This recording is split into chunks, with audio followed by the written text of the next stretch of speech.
The government wants $7.5 billion in compensation from Goldman Sachs over its dealings with 1MDB. That's way higher than the $1.8 billion the bank is setting aside to cover potential losses related to 1MDB legal proceedings. Finance Minister Lim Guan Eng told Financial Times Putrajaya is seeking $6.5 billion, which is the sum of the three 1MDB bonds arranged by Goldman in 2012 and 2013, which was not used for national development but was siphoned out. The remaining $1 billion is to cover the $600 million in fees paid to Goldman and the bond coupons that were higher than market rate.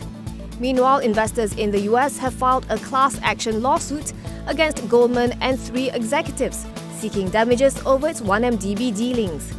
The lawsuit, filed in New York, alleges that Goldman made materially false and misleading statements regarding its business and operational and compliance policies. It also accused the investment banking giant of failing to disclose that it took part in a fraud and money laundering scheme in collusion with 1MDB.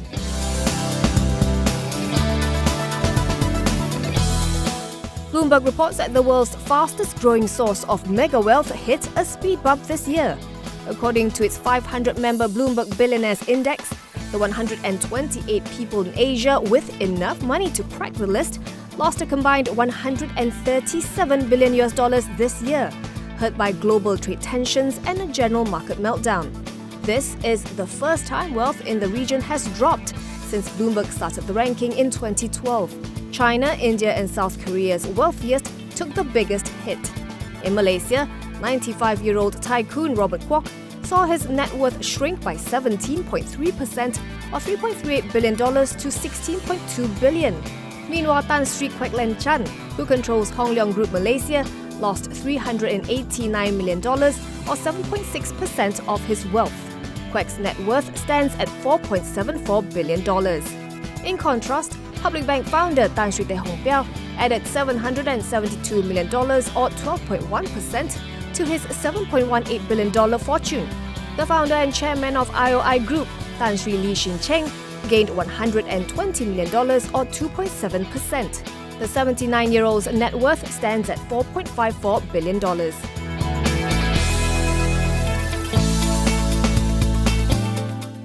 PNB will be undertaking a mid-term review of its strategic plan amid a challenging environment, with global growth having peaked in 2018. Chairman Tan Sri Dr. Zeti Akhtar Aziz says PNB is expecting the growth of funds under its management to be range-bound and moderate next year.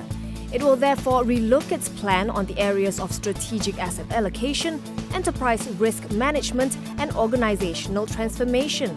It will also accelerate the diversification of its investment portfolio into higher-yielding assets. Zeti says PNB holds excessively high percentage of cash and that there are many instruments at its disposal to manage the liquidity more effectively to generate a greater rate of returns. It is also relocating more cash into fixed income investments.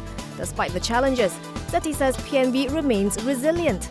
In FY18, its assets under management rose by 6.8% to 295.2 billion ringgit, while the pro forma net income of PNB and its unit trust funds totaled 15.3 billion ringgit for the first 11 months of the year.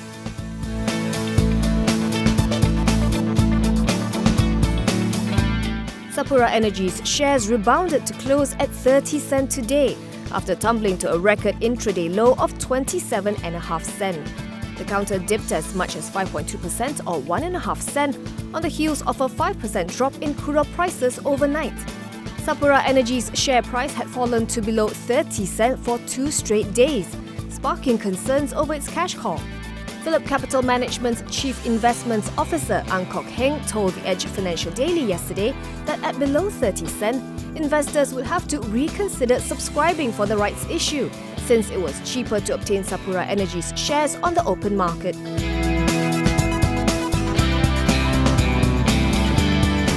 WCT Holdings and TSR Capital will be jointly developing a shopping complex project in the capital for 676.8 million ringgit. The contract was awarded by PNB Merdeka Ventures to the firm's subsidiaries WCT and TSR Bina. The project will be built at the integrated Merdeka 118 development in Kuala Lumpur.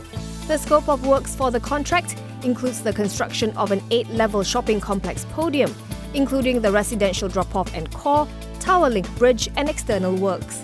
The contract is expected to commence on January 2, 2019 and be completed within 30 months.